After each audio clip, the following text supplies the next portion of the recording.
So the lead code problem we are going to solve now is called swim in rising water. This one is a hard problem, but a very interesting and intriguing problem. So let's try to understand this. We are given an n cross n integer matrix called grid, where every single value inside the grid represents the elevation or height at that particular point in this I and jth location or any particular cell.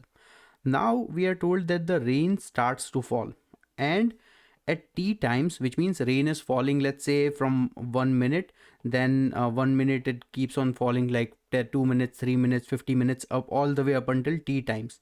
Then the depth of water everywhere is t, which means rain is proportional to the amount of time that has passed linearly. Now we can swim from any particular square to all the four adjacent squares if and only if the elevation of both the squares individually are at most t, which means we can swim from one square to any four directions as long as, let's say that the current t is, let's say, 15. So any particular square that has the value 15 or less in all these four directions, we can swim from this current place. So the amount of t becomes the critical point for us to compare that are we able to traverse in between any two squares or not. Now we need to make sure that we need to reach to the bottom right square where we are starting from the top left square, and we need to make sure that what is the least amount of time we need to wait before we can reach to the bottom right square. So let's try to understand this with an example.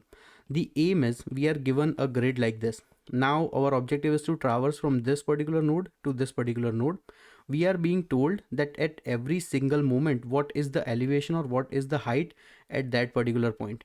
Now the thing is, let's say that we are currently t is equal to 0 point, right, which means and we are currently located at this moment. So the thing is, currently only 0 units of rain has fallen, which means this particular portion is entirely filled up with rainwater.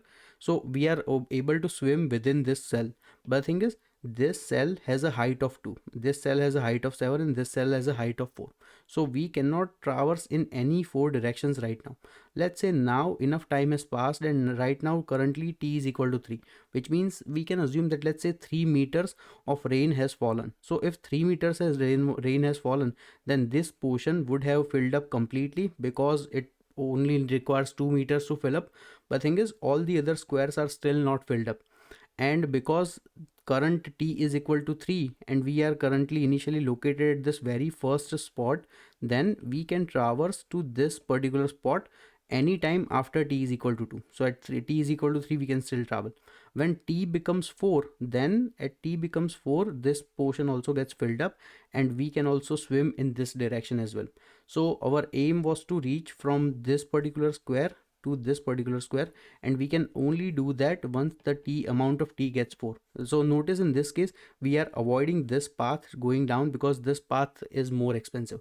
So our answer in this case would be t is equal to 4. Let's try to take one more slightly complicated example. Our aim is to reach from here to here. Now we notice that there are a bunch of different ways for us to we can go from here to here. We can take as many paths as we want, and actually if we have to calculate mathematically how many paths it's going to take, I think it's going to be n divided by number of ways we can move and factorial of that. So this is going to be a very expensive operation if we have to manually brute force our way to check every single path. But lucky for us, logical thing is that we need to check only for some t positions. So let's say that initially if we are at the position of t is equal to 5, so let's see that where up until what point can we reach if t is equal to 5. We know we can swim from here, no issues with this one. Then we cannot swim into this cell because this is a higher t, but this is a lower t value, so we can go over here. Then nextly from this we can also go over here because this is also lower than 5, but we cannot go anywhere further. So we will have to increase the value of our t to t is equal to 6. Still we cannot go anywhere further. If we do t is equal to 7, then we can traverse up until this point, and notice that at t equal to 7 we can also traverse to this point because this is lesser than the current t value we have. So the minimum amount of t we need to complete all the values is not going to be t is equal to 6. Even though this value is 6, it is going to be t is equal to 7. So one more way to explain this is to find a path that traverse from this one to the last, like top left to bottom right corner, and in that path find the minimum like the maximum value of t that is required. So that would be our answer. So now let's try to reverse engineer our way through this one. We already know that, let's say if we are being told that you have this particular example, and for this example you need to make sure that you need to iterate over all the values only and only if for any particular given t. So let's say that we ask you that if the t is equal to 3, are you able to reach to all of these values? So logically what we will do is we will start from here, and then we will see that what are all the cells that has less value than t. So this cell has less value than t, then next this value has less value than t, and then we can say that now we cannot go anywhere further. We can also try to do a backtrack and check for the other possibility, but still we won't be able to do it. So logically we need to do like depth first search or breadth first search in order to find the path we need to take to reach to the end. That is number one fact. The other thing is, after finding the DFS or BFS, we don't know that what should be the optimal value of t in order for us to reach to the very end. So for that there are a bunch of different possibility, but one common way that is for sure is that the minimum value of t can be 0. So whatever the smallest value is, so let's say the smallest value is 0. So let's see, the possible values of t can be 0, or t has to be less than the maximum value we currently have. So in this case the maximum value we have is 24. So t has to be somewhere between 0 and 24. That is a given fact, like less than or equal to. Why? Because all the time if t is equal to 24, then we have access to traverse to every single cell in this given entire architecture. So if we can traverse to all the cells, for sure we can find a path that can lead us from top left to the bottom right corner. But so now we found one condition on where the t should be able to move. This is number one thing, that what could be the potential value of the t. Second thing is, we already know how to calculate that for any particular given value of t, are we able to traverse to all the cells and reach to the bottom right corner or not. We can do this in both the ways. We can use a breadth first search, or we can use a depth first search in order to do this one. And it's a pretty common and standard method that logically we are going to be traversing over all the different paths wherever this condition meets up, and the moment we find out that the condition is currently satisfactory, we can actually move to all four directions to find the value we are looking for. So what I'm suggesting is, instead of checking for all the potential values of t, which is going to be pretty expensive operation, why don't we use binary search in order to find the correct value of t that makes sense. So what I'm suggesting is, let's say that for this particular given value, we know that the t has to be somewhere between 0 and 24. So what we can do is, we can treat this 0 as the left pointer, this 24 as the right pointer. Then we will try to find the mid pointer. Mid pointer is going to be 12. So let's see that if we use the t is equal to 12, are we able to reach to this bottom right corner? So we can go down this path, that's for sure. But now after this 5, we cannot go anywhere because this is 16 and this is 21. So 12 does not work, which means the answer of t has to lie somewhere between 12 and 24. So we update, so sorry, not 12, like 13 and 24. So we update our left pointer and right pointer once again. We try to find the mid pointer. So in this case, the mid pointer is going to be, I think somewhere between 18. So let's see at 18, are we able to figure out? So yes, we can go down this path. Yeah, for sure at 18, we can take this path. And once again, we should be able to complete our answer in this manner. No issues with this one. So yes, 18 works. So once again, now we have our left pointer as 13 and right pointer as 18. Once again, we will do the binary search. So we will find the middle pointer to be 15. Let's see, at 15, are we able to find the correct value we are looking for? No, right? Because the 16, we would not be able to cross this threshold.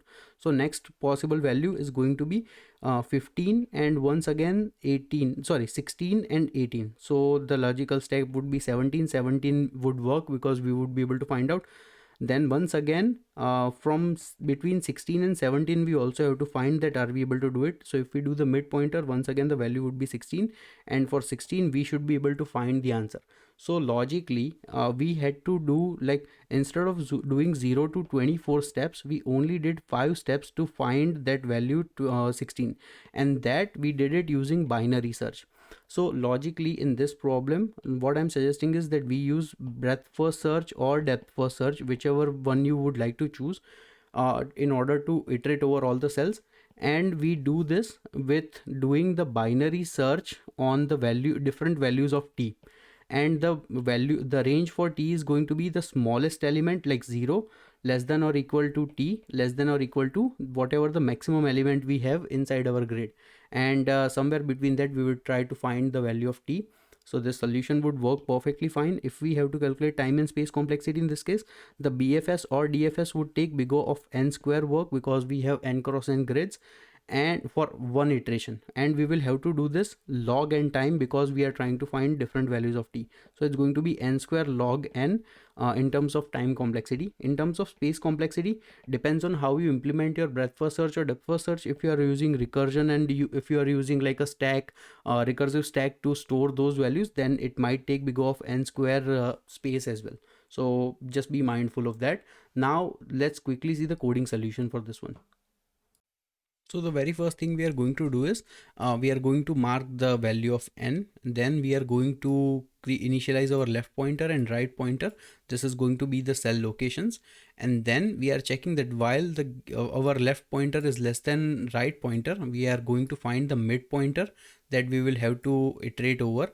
And on top of it, we are also going to check, or we are going to call our helper method call swim, can swim, and which checks that for any particular given grid, depending on the mid pointer, are we able to reach. If we can, then we shift our right pointer to the mid pointer. If we cannot, then we update our left pointer to go right +1. So this is our binary search method.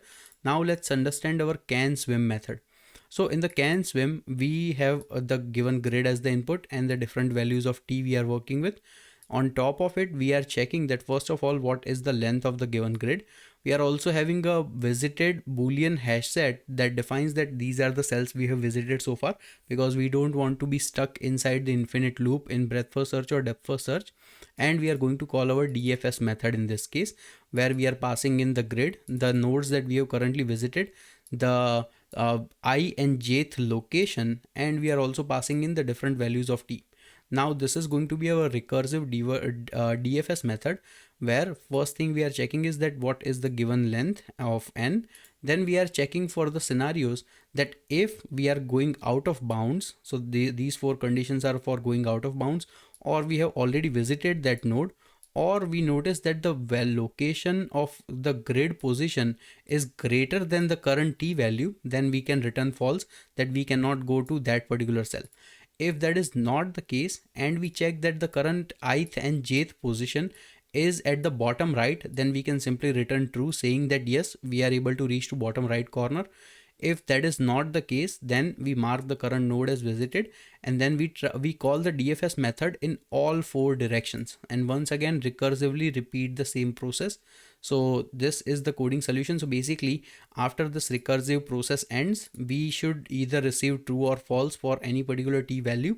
And inside our main method, we are trying out bunch of different t values and making these various calls. So this is the whole solution. Now let's try to run the code. Okay, seems like our solution is working as expected. Let's submit this code. And our code beats almost 98% of all the other solutions, which is like one of the fastest solutions for this particular hard problem. So I hope you find it useful. Once again, the solution is present on our GitHub repository, so feel free to go ahead and check it out from there. Thank you.